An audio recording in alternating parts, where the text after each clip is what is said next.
मनुष्य के हृदय के जांचे ली के का करता ते एक वचन आई कि तू का जानना चाहता है कि तुझे जीवन में का होता कहीं हाँ तो हमारे लगे ईसाइयत के फ्रेंड रिक्वेस्ट आवे लगा।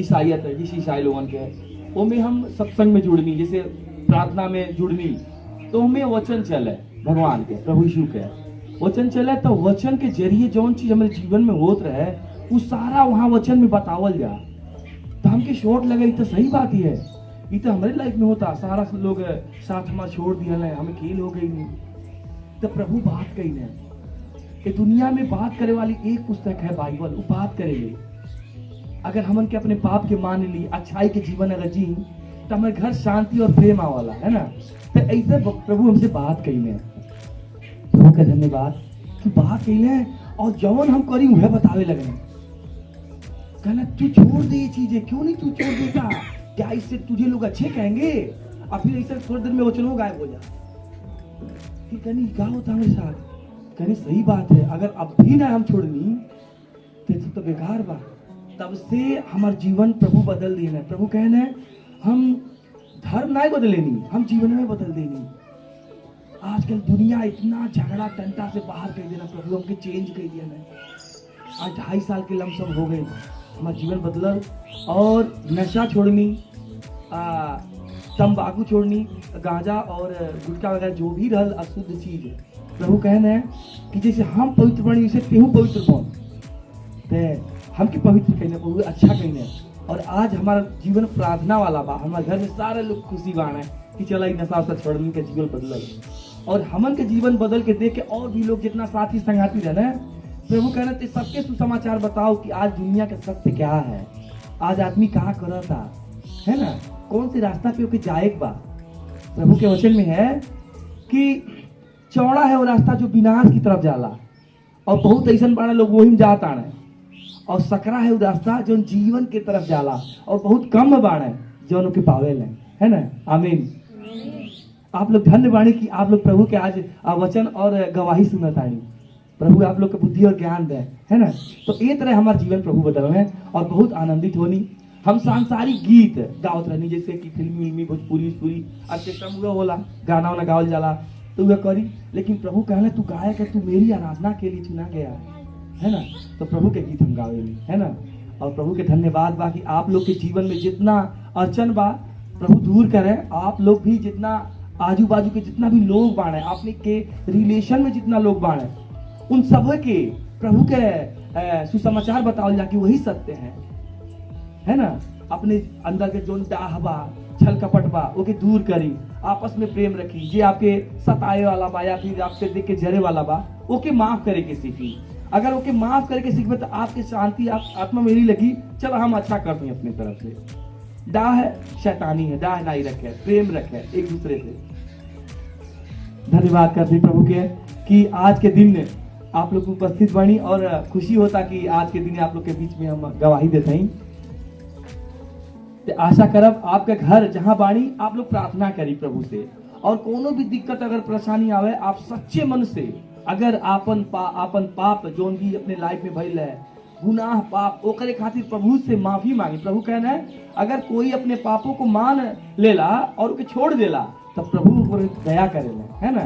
तब पापी तो पूरा संसार बा, लेकिन प्रभु कहना अब से अपने पाप से मुंह फिरा के और दूसरे रास्ता पे, सकरा रास्ता पे चलो और तो जीवन में खुशी आई। हर चीज प्रभु के नजर में होला यहाँ, है ना। तो प्रभु के धन्यवाद। और हम आशा करते हैं आप लोग विश्वासी बनवे प्रभु में और प्रभु के संगत करवे, हर जगह सुबह प्रार्थना करवे, अपने रिलेशन में जहाँ आप रिश्तेदारी वहाँ बताएं कि सत्य हमारे जीवन प्रभु यीशु ही है।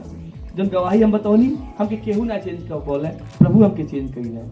हम प्रभु के धन्यवाद करते हैं कोटि कोटि और आशा करते हैं आपके जीवन में जो भी रुकावट है ओके प्रभु दूर करी है, आपके जीवन आसान बनाई दी है और आपके घर में सुख और शांति और बरकत आई प्रभु यीशु मसीह के सामर्थी नाम में, आमीन। धन्यवाद। कि ये जगह तुम्हारी है। अभी मान लो जैसे कि ये जगह है यहाँ पे, अब उस मनुष्य को बोला गया था कि ये सारी जगह पे तू, है ना, जैसा जैसे चाहे तो वैसा तू रहना। बस उसके साथ में एक पेड़ रखे गए थे, बोला था कि ये पेड़ का फल नहीं खाना है। क्या करना है? नहीं खाना है। तुम अपने बच्चे को बोलते हो कि इस हद में रहे, क्यों बोलते हो? क्यों बोलते लोग कि अपने माँ बाप बोलते ना कि तू इस हद में रहे, इस हद से बाहर जाएगा तो तू गलत हो जाएगा। क्योंकि माँ बाप को पता रहता है कि एक हद के बाहर जाएंगे तो उसका बेटा बुराई में चले जाएगा, गलत संगति में चले जाएगा, गलत लोगों के बीच में उठना बैठना हो जाएगा। तब माँ बाप क्या बोलते हैं? हमेशा सुधारने की कोशिश करते ना कि तू यही तक रहना, इसके बाहर नहीं जाना। वैसे ही परमेश्वर ने बोला था एक चीज उसको करने के लिए, फिर वैसे वो अकेला आदमी जिंदगी जी रहा था, लेकिन परमेश्वर ने देखा कि वो अकेला है, उसके साथ में कोई नहीं है जो उसके जैसा दिखता है। क्योंकि जानवर, पेड़ पौधे ये सब अलग अलग थे, लेकिन उसके जैसा कोई नहीं था। तो उसके लिए साथी के प्रार्थना में आ जाए और एक बार आके देखो कि क्या होता है। तो क्या हुआ, हम लोग सब चले गए उधर भी, बोला भी सब कर दिया ना। हम पंडित होने के बाद भी हमने सारी चीज़ें कर दी, और बोले ये क्यों छोड़े, ये भी यही करता है, ये भी कर लेते, सब तो हो ही गया। और फिर हमने वो भी कर दिया। हम गए प्रार्थना में, वहाँ पे प्रार्थना हो रही थी लोगों के लिए, अलग अलग चीज़ें हो रही थी, है ना, आराधना कर रहे थे लोग, फिर वचन बता रहे थे। फिर आखिरकार सबने मिलके मेरे पापा के लिए प्रार्थना की थी सभा खत्म होने के बाद। फिर ऐसे ऐसे करके थोड़ा अच्छा लगने लगा मुझे, उस माहौल में बैठ के अच्छा लगने लगा था। क्योंकि मेरी माँ भी पहले ना और किसी बाबा के पास जाती थी और मेरे को ज़बरदस्ती लेके जाती थी, और मेरे को उधर जाना घर में पसंद नहीं आता था, क्योंकि मेरे को कंटल आता था, वो सब सुनने के लिए कंटल आता था। फिर वो क्या करती थी, मैं छोटा करता थी तो कुछ है ना, अभी मान लो बच्चों को तुमको बैठा नहीं तो क्या करोगे, कुछ खाने पीने के लिए लेके जाओगे। तो मैं जाता था सिर्फ खाने के लिए, क्योंकि मेरे को खाने को मिलेगा, तो मैं उधर सिर्फ जाता था खाने के लिए, खाने को मिलेगा। लेकिन क्या था, दिल में कुछ नहीं था, सिर्फ खाने के लिए जा रहे हो। जब हम प्रार्थना में गए, 1-2 संडे हुए, 3 संडे हुए ना, मेरे पापा चल ही नहीं पाते थे। इधर से मान लो उधर वो कोने तक चलना है ना, तो उनको 2 बार रुकना पड़ेगा। इतना मतलब वो क्या बोले उसको, थकावट आ जाती, इतनी ज़्यादा थकावट आ जाती, चल ही नहीं पाते थे। इतना दिल का ये हो गया था एकदम। फिर क्या हुआ, जब प्रार्थना में आ रहे उनको चलने भी नहीं होता था कि वो प्रार्थना के हॉल तक चल के जाए, और रिक्शा वाले आते नहीं थे क्योंकि फिर ट्रैफिक होता था। कैसे कैसे करके वो जाते थे, और हम लोग सब मिलके जा रहे हैं, और बस थोड़ा थोड़ा करके विश्वास हो रहा है, और धीरे धीरे करके उनके जीवन में बदलाव को हमने देखा। धीरे धीरे करके बदलाव हो रहा था, और जो है ना, उनकी जो हृदय की परिस्थिति थी ना, बदल रही थी धीरे धीरे करके। क्योंकि हमने देखा था कि जब भी हमारे परिवार में ये बीमारी आती है लोगों को लेके जाती है। लेकिन क्या हो रहा था, यहाँ पे बदलाव होते जा रहा था। तो जैसे बदलाव होते जा रहा था, हम लोग चीज़ को देख रहे थे कि कुछ तो अलग हो रहा है। और फिर एक समय ऐसा आ गया कि पूरी रीति से मेरे पिताजी जो थे एकदम चलने फिरने लग गए। फिर डॉक्टर के पास जाके चेक किए, वो ब्लॉकेज जो थे वो धीरे धीरे कम होते जा रहे थे। जो नसें थी धीरे धीरे कम होती जा रही थी। क्या होते जा रहा था? कम होते जा रहा था। और प्रभु का कार्य को हम देख रहे थे सामने सामने। मुझे भी गलत लगती, गलत जगह में था, गलत संगति में था। अब ये सारी चीज़ें देख देख के, कलीसिया की चीज़ें देख देख के मेरा भी वो सारा बाहर की चीज़ें ना ऑटोमेटिकली दूर होने लगी। गलत दोस्तों के साथ उठना बैठना है ना, गलत नशे वगैरह करना, सारी चीज़ें धीरे धीरे करके ना, क्योंकि इधर जैसे मैं जाता था संडे को, उधर कोई पास्टर प्रीच कर रहा है कि ना गलत संगति में नहीं रहना। मैं सोचता हूँ यार मेरे दोस्त लोग इतने साल से हैं, मैं बचपन से इनके साथ में बड़ा हूँ, अब मैं इनको कैसे छोड़ सकता हूँ, मैं क्या करूँ। इधर बोल रहे हैं कि नहीं ये संगति रखना है, इधर ये मेरे साथ बचपन से है, हम लोग लंगोटी आ रहे हैं, बचपन में छोटे थे तब से साथ में, अभी क्या करना है, कैसे करना है, हम क्या कर रहे हैं, हमारा दिमाग ये सोच रहा है।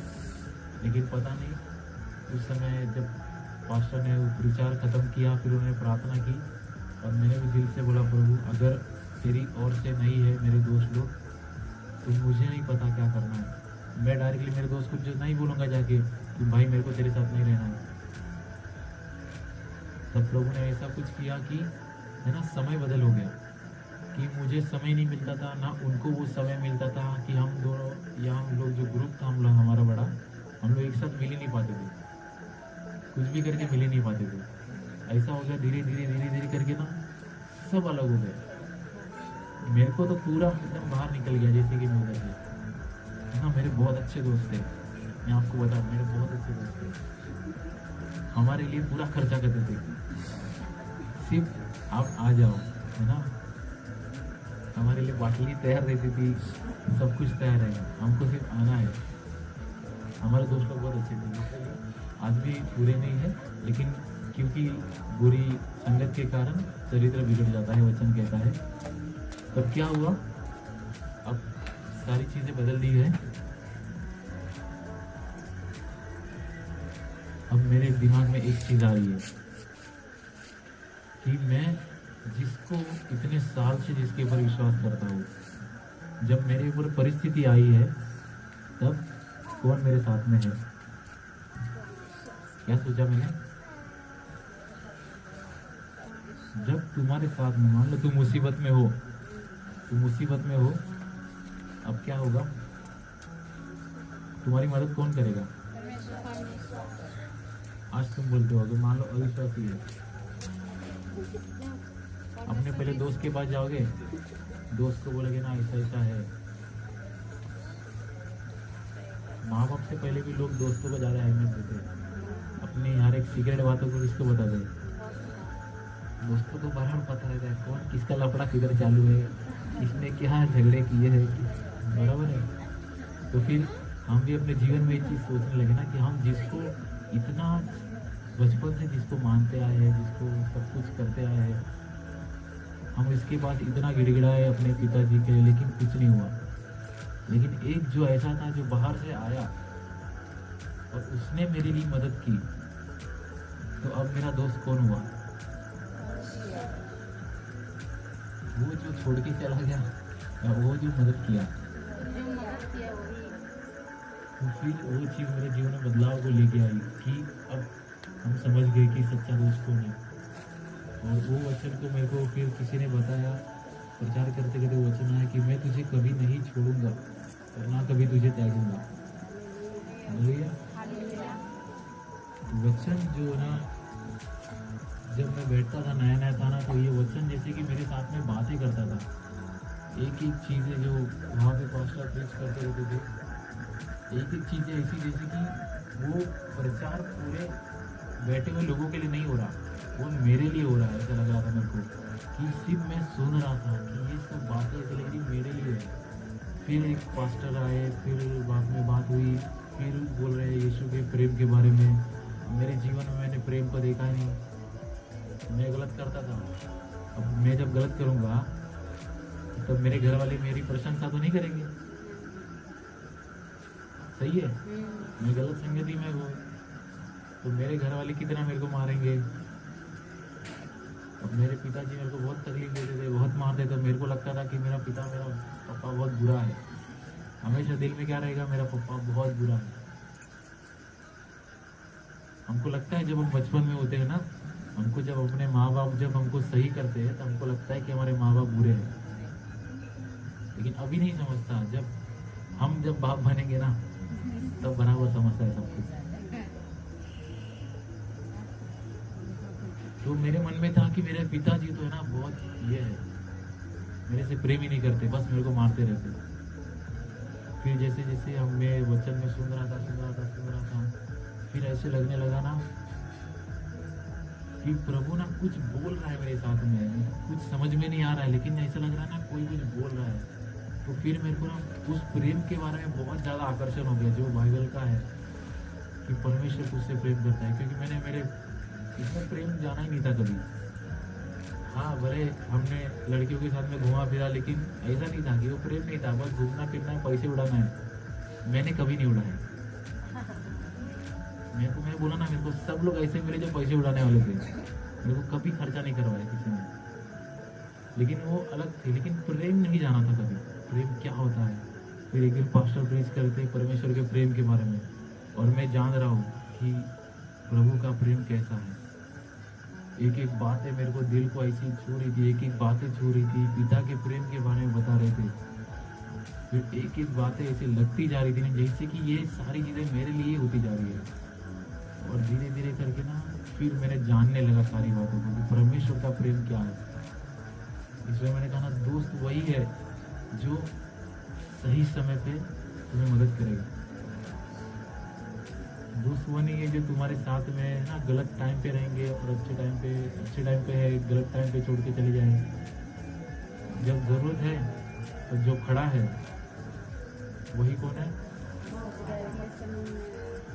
राइट है। फिर मैंने समझ लिया कि मेरा दोस्त कौन है। अब फिर तुम ही सोचो ना, अगर ऐसा तुम्हारे साथ में हो कि तुम्हारे जीवन में परिस्थिति आ गई है और अब तुम्हारा एक दोस्त है जो छोड़ के चला गया है और एक नया व्यक्ति तुम्हारे बाजू में आया तुम्हारी मदद करने के लिए, तो अब तुम किसको अपना दोस्त बोलोगे? तो मेरे जीवन में ऐसे हुआ और मैंने फिर समझ लिया कि मेरा दोस्त कौन है। अब मुझे मेरे दोस्त के साथ ही रहना है, अब मुझे दूसरा कोई नहीं चाहिए। और फिर जाके मैंने पूरी रीति से ना परमेश्वर के ऊपर मन लगाना और उसकी सारी बातों को सुनना, वचन का अध्ययन करना, प्रार्थना में बैठना, सारी बातों को सुनना, ये सब चीज़ें होती गई। तो मैं आपको एक ही चीज़ बताना चाहता हूँ कि वो आपको कभी नहीं छोड़ेगा। अगर उसने मेरे जीवन में ये चीज़ की है तो वो आपके जीवन में भी करेगा। हम गवाही देते हैं हर जगह पे ना। मैं कल किसी को शायद बोल रहा था, पता नहीं, अपनी पहली गवाही को हमेशा याद रखो। जिस समय यीशु मसीह ने आपके साथ में बातें की थी, जिस समय आपके जीवन में पहला चमत्कार हुआ, जो बदलाव आपके जीवन में है ना, उसको हमेशा याद रखो, क्योंकि वही बात ना तुमको आगे तक लेके जाएगी।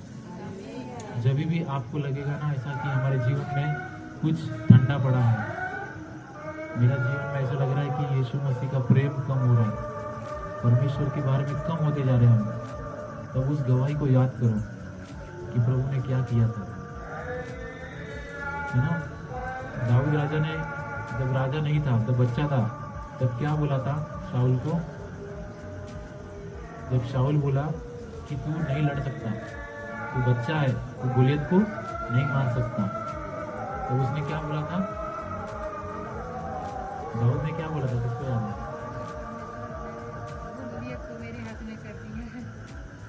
जब शाऊल राजा था और दाऊद ने बोला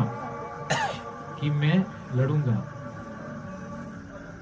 लेकिन शाऊल ने बोला नहीं, तू बच्चा है, तू नहीं लड़ेगा, तू नहीं लड़ सकता। फिर दाऊद ने एक बात बोली कि मैंने, यहोवा ने मुझसे पहले भी ना शेर और भालुओं को मारा है, मेरे हाथों से शेर और भालू मारे गए हैं, तो ये गोलियत भी मरेगा। क्या बोला? शेर और भालू को मार दिया ना तो गोलियत भी मरेगा। याद करो, अगर वो समय में मेरे परमेश्वर ने मेरे को बचाया था ना, तो आज भी बचाएगा। अगर वो समय में उसने मुझे छुटकारा दिया ना, तो आज भी छुटकारा देगा। तो जब भी आपके जीवन में ऐसा लगे, तब उस चीज को याद करो जो पहले हुई थी तुम्हारे जीवन में, और वही चीज आज भी हो सकती है और उससे बढ़ के भी होगी। तो परमेश्वर का वचन कहता है ना कि यीशु की गवाही भविष्यवाणी की आत्मा है। यीशु की गवाही भविष्यवाणी की आत्मा है। मतलब जब हम गवाही देते ना, तो एक भविष्यवाणी के रूप से हम बोलते हैं कि आगे भी होगा ये।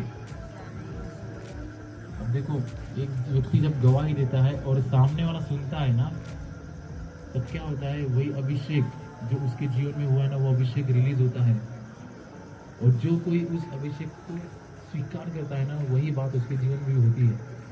तो ये गवाही जो है ना, एक आत्मा को रिलीज करती है, अभिषेक को रिलीज करती है। इसलिए आपको गवाह बनना है। प्रभु ने क्या बोला? संसार में गवाह बनना है, आपको मसीह के गवाह बनना है। जहाँ कहीं तुम उसका नाम को लेके जाओगे, आप उसकी गवाही दोगे।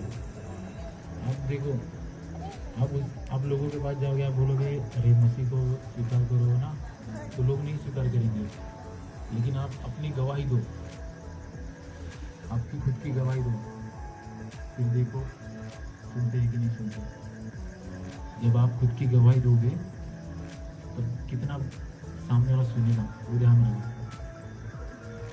तो गवाही दो इसकी जो तुम्हारे जीवन में हुआ है। जब तुमको लगेगा परिस्थिति कठिन हो गई है, याद करो उस समय क्या हुआ था, तो आज भी होगा। हालेलुया। तो मूसा के बारे में हम पिछले समय कुछ है ना पढ़ रहे थे इन दिनों में, तो हम चलो प्रभु ने आगे लेके चल गए थे। अब मूसा के चरित्र से हमने क्या क्या सीखा था? जब वो प्रार्थना करता था तो क्या होता था? बोलता था वो परमेश्वर करता था। बराबर है? जो कुछ भी मूसा बोलता था प्रभु करता था। जो कुछ भी वो बोलेगा ना, वो परमेश्वर को करना ही पड़ता था, क्योंकि वो उसका आज्ञाकारी था। कौन था? आज्ञाकारी था। अगर आप भी आज्ञाकारी रहोगे, तो जो कुछ भी आप बोलोगे ना, परमेश्वर वो करेगा। आज्ञाकारिता ही उसको पसंद आती है। इसलिए कल हमने एक स्लोगन सीखा था। क्या सीखा था?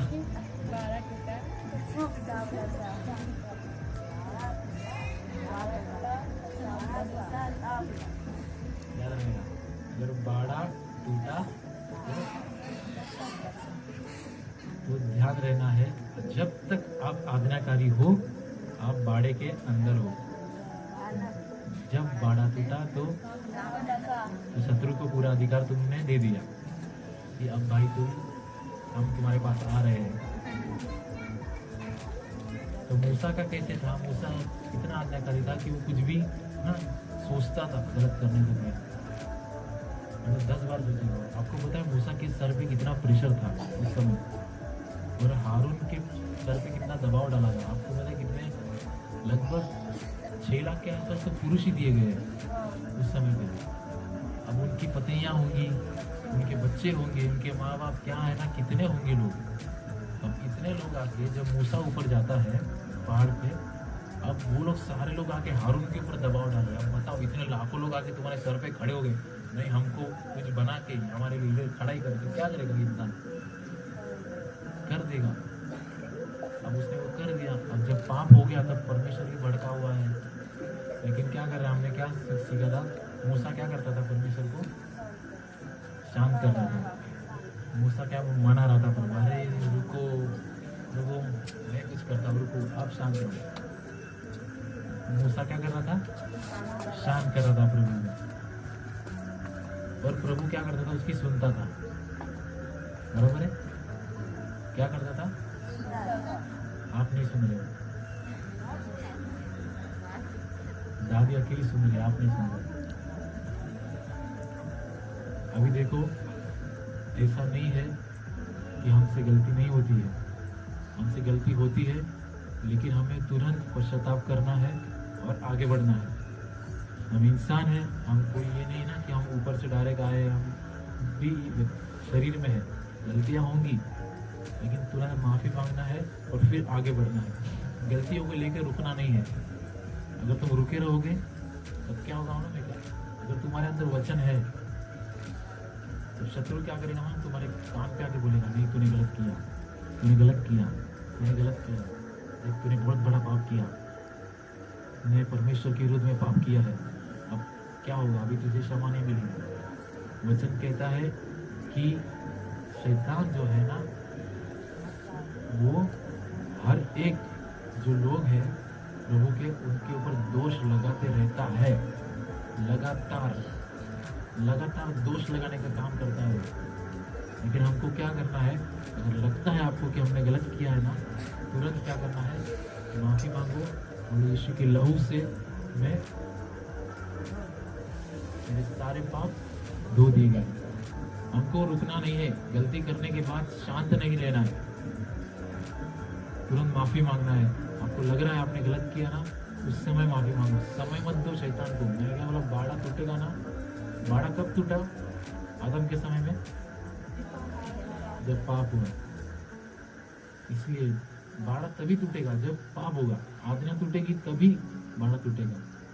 तब क्या करना है? अगर तुरंत आपको लगता है कि हम गलत हुआ कुछ, तुरंत पश्चाताप करो, प्रभु की ओर मुड़ो, ना तुम वापस उस जगह आ जाओगे। लेकिन रुकना नहीं, समय ना देना शत्रु को तुम्हारे जीवन में काम करने का। अब देखो मूसा के हमने कितना पढ़ा, मूसा कैसा व्यक्ति था जो परमेश्वर को रुका देता था कोई चीज करने के पहले। लेकिन अभी एक हम वचन को पढ़ेंगे, किसी के पास बाइबल निकाला है कोई?